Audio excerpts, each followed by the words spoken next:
好學貓。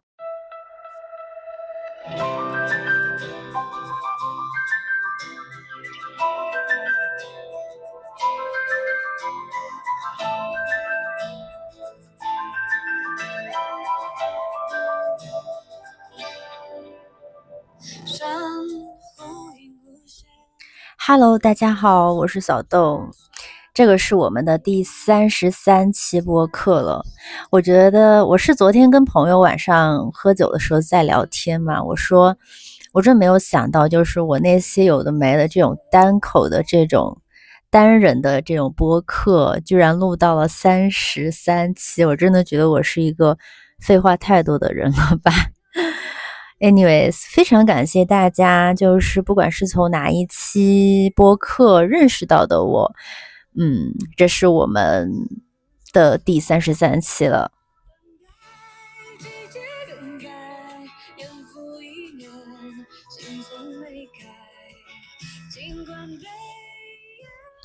其實我一開始想錄播客的時候的初心就是想嘗試一下這種事情，然後我也沒有去想很多，包括到現在，然後我朋友跟我建議說，你或許可以升級一下你的設備了，因為他有的時候聽我的播客的時候，他說，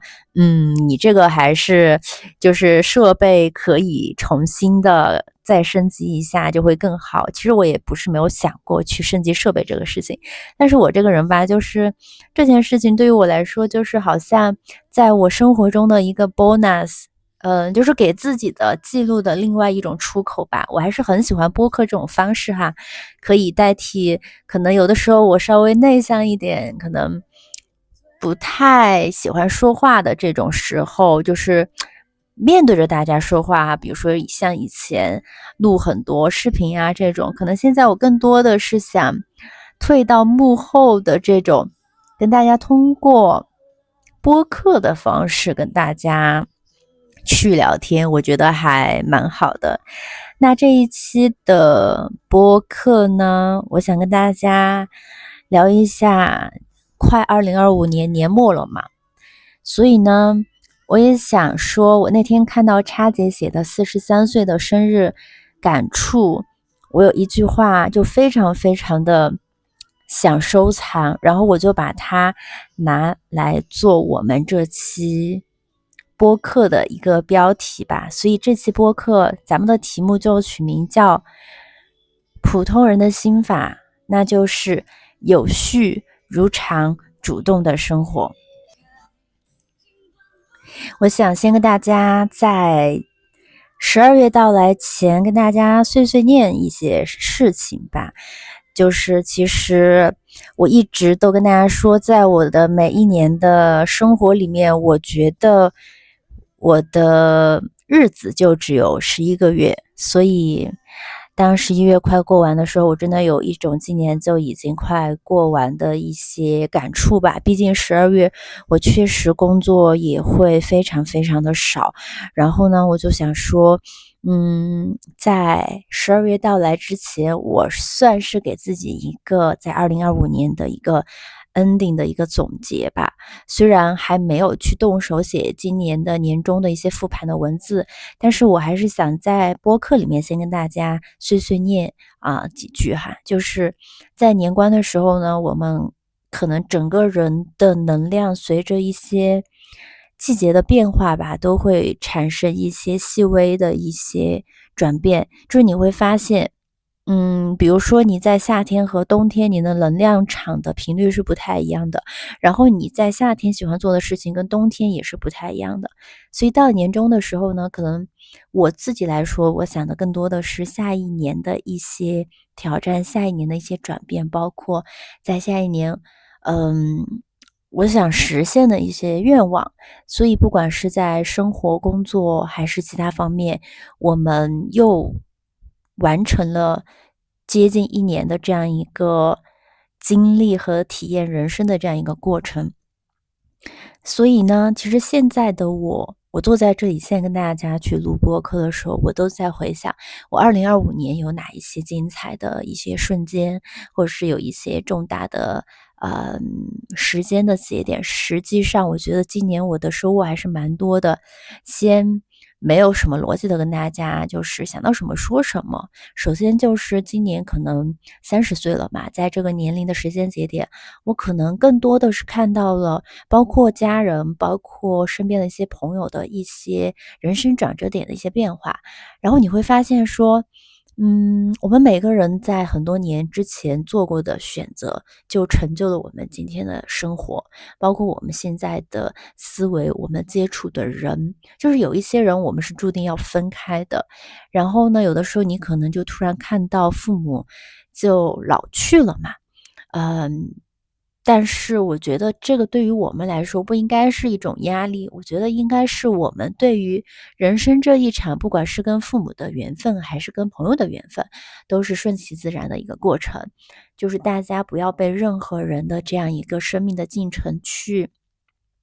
拉快自己的一個人生的節奏。就是越是經歷這些事情的時候，我们越要去思考这種經歷的過程中我們得到的東西，因為我們在不斷的失去，我們也在不斷的得到嘛。像我跟我之前的朋友在今年可能就徹底沒有什麼聯繫了，然後他們都步入了新的階段比如說結婚呀，或者是生小孩呀，這種其實我是覺得說在關係裡面是非常明確的一個時間點，是可以劃分出一些人的。因為人生的階段不一樣的時候，我們真的要再去想要重複以前的互動的模式，我覺得根本就是不太可能的。所以在2025年，我更多的可能我身邊的朋友就是固定的太少了，就是扳着手指頭都能數着過來的。然後在今年的國慶節之後回來之後，我的工作量就劇增嘛，可能我的工作也是有一個明顯的淡季和高峰期，所以我回來的時候加上這種工作量特別特別大，所以我就一直有很多壓力，但是這種壓力也沒有說是睡不着覺的那種，可能就是工作上你會知道自己面臨很多挑戰的時候，然後就有的時候你會被工作消息壓得喘不過氣的時候，所以我就自己開了一個微信的小號，然後那個小號只添加了我每天聊天的4個朋友，所以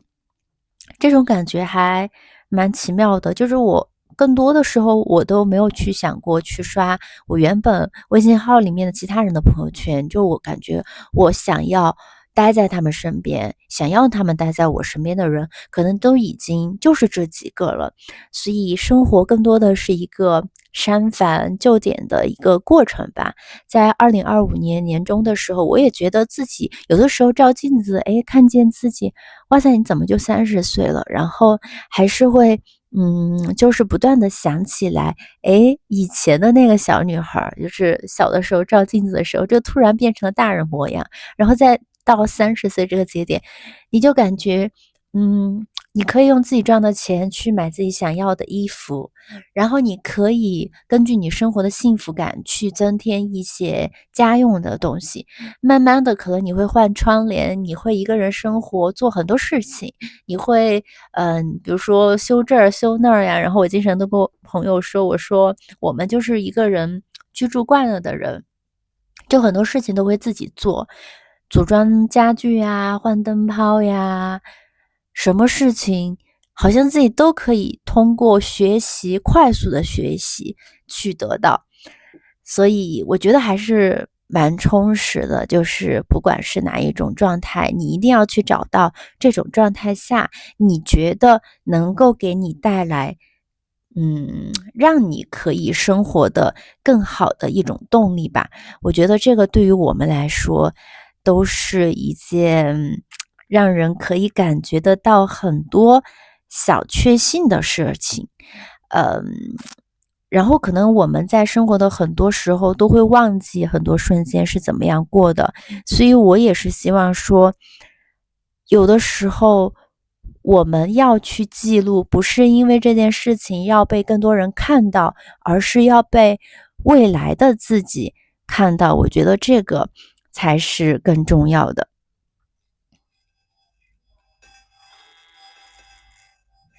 好了，一些碎碎念，想到什麼說什麼，就到這裡。畢竟我的廢話真的太多了。這期播客呢，我還是簡單的寫了一個提綱，就是我想從有序、如常和主動生活這3個方面跟大家聊一聊。首先呢，就是有序篇，想跟大家分享一些年終節點的一些如常的快樂吧。第一個就是我還是想像往年一樣，就是開始去策劃一下年終的旅行，然後我也計劃了春節前的旅行，因為年終我們一般公司會組織一次出國的團建，然後我也是在春節前後可能會出席一趟。去年是去的，今年是去的韓國嘛，然後今年的話就是跟朋友約好了在年前去一趟阿勒泰這個樣子。然後呢最近還有一些如常的快樂，比如說是你会開始陸續的和一年只能見幾次的好朋友約上一些見面的日程呀，然後還有工作上的一些挑戰和成長吧，可能对于我来說也是一種新的期盼。我的生活其實就是平時看似大家都覺得你的生活好自律哦，好規律哦，但是其實我覺得就是我自己的一種生活方式。我自己常常覺得我是INFJ 和 INTJ 橫跳的一個人，就是在工作中我是非常非常 TJ 的一個人，但是在工作至於的生活我真的就是一個 INFJ， 我真的會有的時候會莫名其妙的感受到別人感受不到的東西，然後落淚的那種人。然後我現在的生活有序在哪裡呢？就是第一呢，我就差不多每天都是辦公室加然後健身的地點，3點一線的生活，非常非常单調，但是我覺得我很快樂。我可能每一天每一周周一到周五的話，我就是每一周都會保持至少2次的攀岩，然後1次的跳舞，這個是最基本的。所以呢，其實我在工作日的每天晚上都有很多事情可以做，基本上也不會去約朋友吃飯這樣。然後現在非常有序的一點，我也覺得是非常好的是，我還是會適當的保持和父母的距離嘛。因為我的父母其實說實話，我在外的時間相对比較長，所以呢，回成都之後呢，我的父母都相對比較依賴我的那種。但是我覺得我越是長大，越是獨立，越是有自己的生活之後，越是需要跟父母保持一點的距離，不被父母的一些課題牽着走，然後學會的去適當的課題分離，用自己現在更強大的內心能夠保護好自己的內心的小女孩，我覺得都是一件非常非常好的事情。因為我們最近1-2年都有人在說，就是把你自己重新養一遍嘛。所以當你真正的有能力去把自己養一遍的时候，就是真的要跟親生父母保持適當的距離。对，有的時候可能很多你覺得痛苦的東西都是自己帶來的，是你自己主動選擇的，不管是快樂還是痛苦，都是我們自己選擇的，我是這樣認為的。我那天還在跟我姐聊，就是我說我們都是相对比較强勢的女生，然後呢，別人覺得我們強勢是別人真的是控制不了我們，他們覺得我強勢。第二點是我覺得我們就是強者思維，是因為我們根本不想當弱者。有的时候女生在这個社會身處這個社會面臨的困境真的太多了，當你一旦有弱者思維的時候，你可能面臨的困境會更大，不管是你的工作還是你的家庭，我覺得是這個樣子的。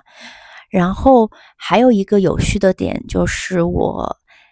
真的是在定期的適當遠離人群，保持獨立的思考。我是那種人，我就是覺得說我可能自己不能待着的話，7天，每一周7天的話，我真的会覺得我會累死的那種，就是社交能量被耗光的那種人。所以呢，我做自媒體，不管是剪視頻呀或者什麼也好，我都很佛系，我也沒有去就是怎麼說接很多廣告呀，或者做直播啊什麼之類的都沒有去考慮過，因為本身自己也有正職的一個工作嘛，所以做自媒體、錄播客，然後定期的發 vlog， 真的都是我有的時候覺得我非常享受的一件事情，是我自己的一個愛好。我呢，依舊是一個佛系的社交媒體人一枚。那以上呢，就是我現在的生活有序的一個部分。然後第二個部分呢，就是想跟大家分享一下如常這一個部分。其實如常的話，通俗一點來理解，就是如同往常一樣嘛。在有序的進階版上面吧。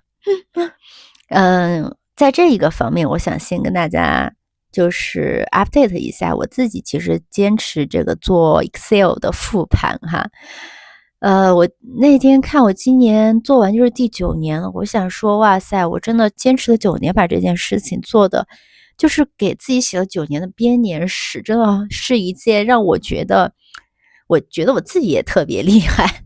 因為我有的时候我記不起哪一年哪一個月，可能我的高光時刻，我就去翻我之前寫的 Excel 的一個復盤，我覺得好清晰啊，我就真的很感謝自己當初的一個選擇。然後我覺得我現在的生活就是常態化的同時呢，我依然保留可以感知到，哪怕就是看到樹葉小草的這種生命力，它們枯萎，或者是它們生長，或者是自己養花，看到花瓣一點點的盛開，再到凋落的整個過程，就是我會覺得整個過程對於我來講都是一件非常有魔力，然後非常被治癒到的一件事情。那我覺得我現在的工作和生活是永遠沒有所謂的 balance， 就是沒有所謂的平衡。我從來沒有在這兩者中間去尋找過平衡，就從來沒有想過要去找到平衡這樣一個心理。我覺得這兩者就是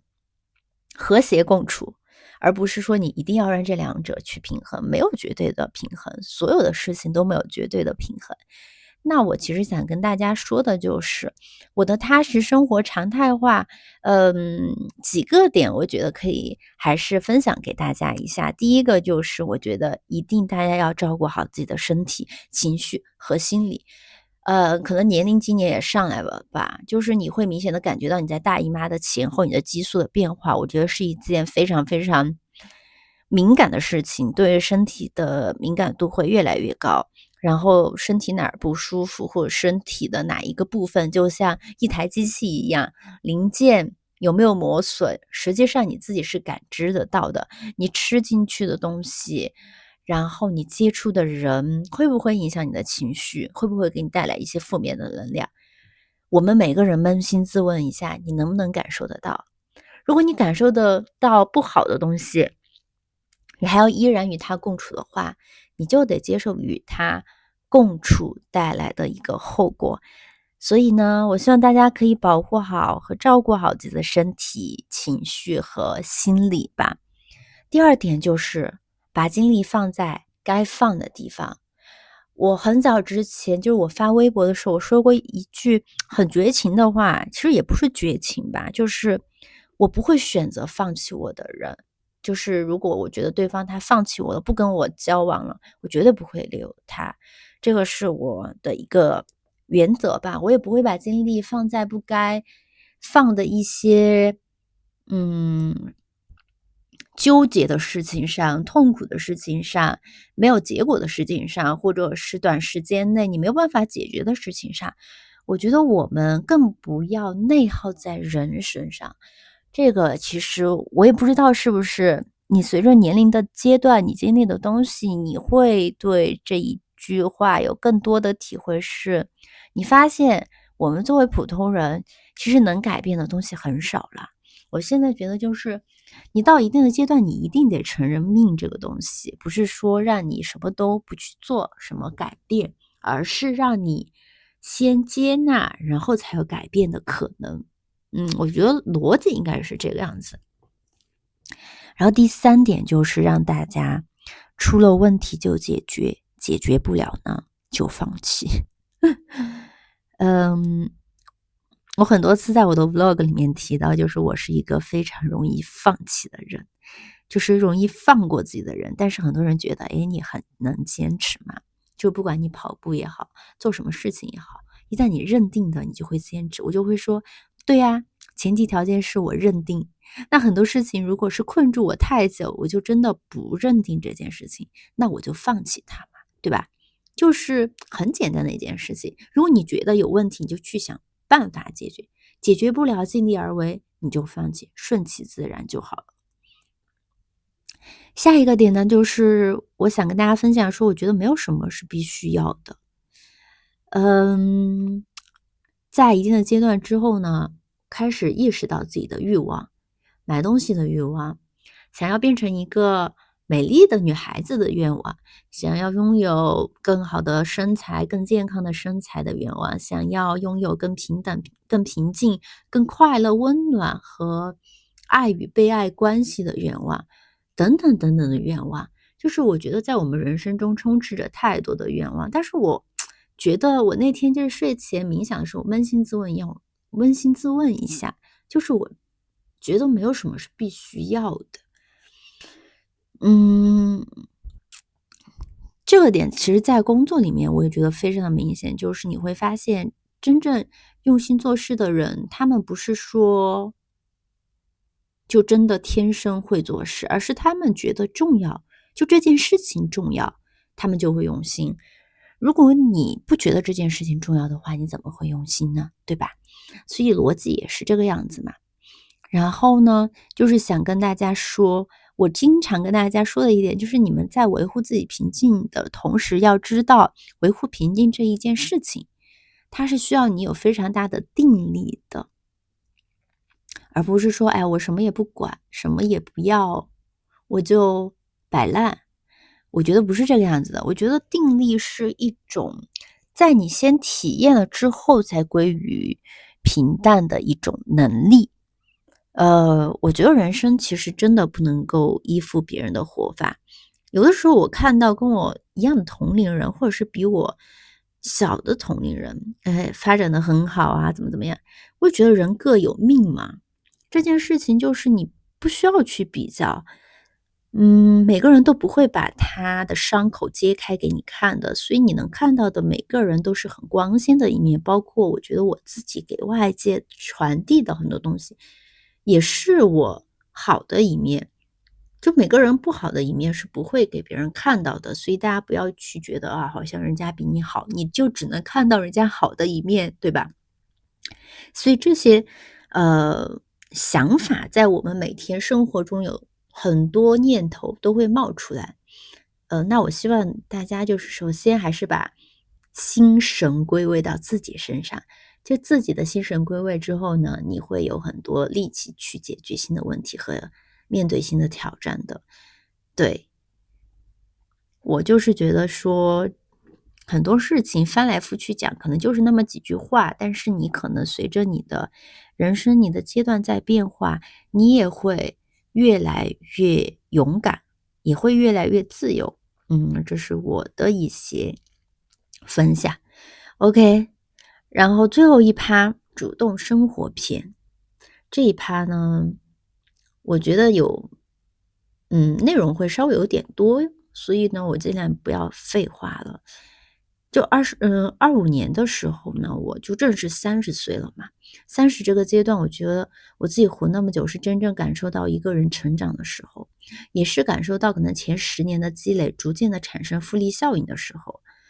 我就會覺得我現在的思維都是我以前讀書的時候經歷那麼多東西所換來的，所以我不覺得經歷這個東西是壞的。不管是壞的好的情緒，在當時可能你會覺得哇天倒塌了，但是你可能10年之後你覺得這件事情算什麼，就是你能說出算什麼這3個字的人，你首先要去經歷嘛，你才有發言權去說這件事情，而且你不能夠拿自己的感受去安撫別人。我覺得沒有這種感同身受的事情，所以呢，這個不是一種優越感，而是對於自己來說的一筆寶貴的財富。我現在唯一能想到的就是，不管環境如何，我依然在主動的生活，我依然就是在主動的生活。我想說，我現在主動生活體現在幾個方面哈，就是我實際上是在用我自己的能量去吸引更多 peace love 的人。我能吸引到這些人，前提是因為我就是這樣的人。所以呢，人與人之間是需要一些更加主動的 touch， 就是你們要去感受得到自己能量的震動，通過一些自己的影響力也好，自己跟外界的連接也好，去连接到跟你一樣的人。但我這個人其實不喜歡頻繁的去社交，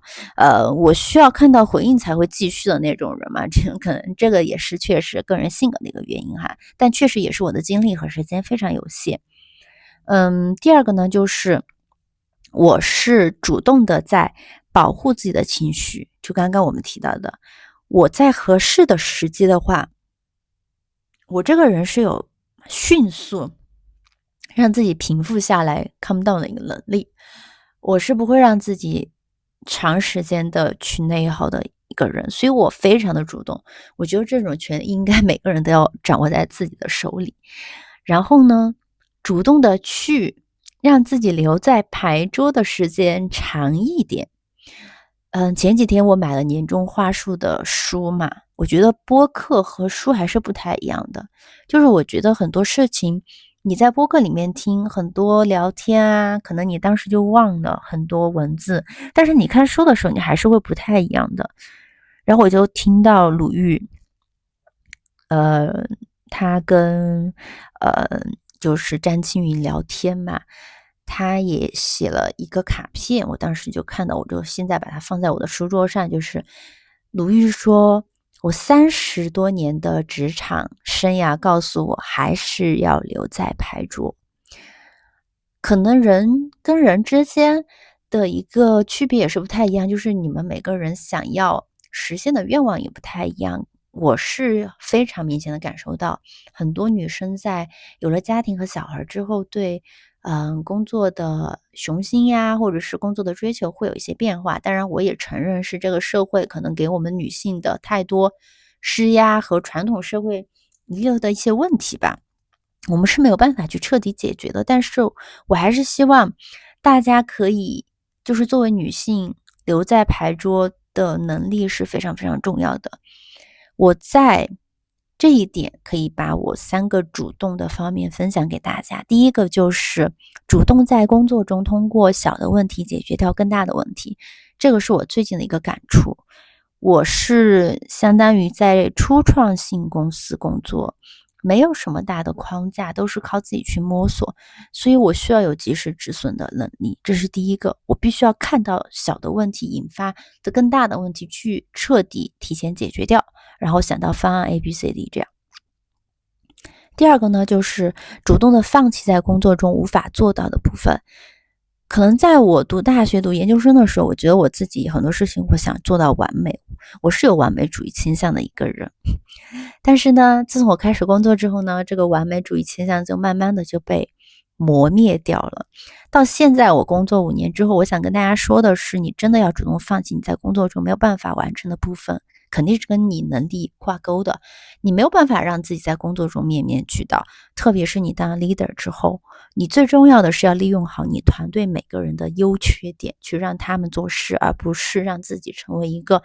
面面俱到的人。我真的不需要那麼完美。我現在覺得就是你會用人真的非常非常重要。然後下一個呢，就是主動學習更多我還有在看到自己潛力的其餘的能力，包括現在比如說語言方面的學習，或者是一些其他方面的學習，包括什麼剪輯啊什麼之類的。我自己非常非常喜歡這種事情，就是我在幹這種事情的時候，我就會非常感受到心流的這樣一種感覺哈，所以我會主動的去學習這些東西，而不會因為我其他時間的缺失然後就放棄這一部分。包括攀岩，我是今年剛開始嘗試，我攀岩的時間也不是特別長哈，就是現在差不多才3個月吧。那我現在還是處於 V2 到 V3 的一個瓶頸期。我是希望說，其實我也沒有給自己多大的一個目標吧，就是攀岩這件事情，就是更多的去體驗這個過程，然後讓自己保持頻率，就是對我自己來說的一個要求。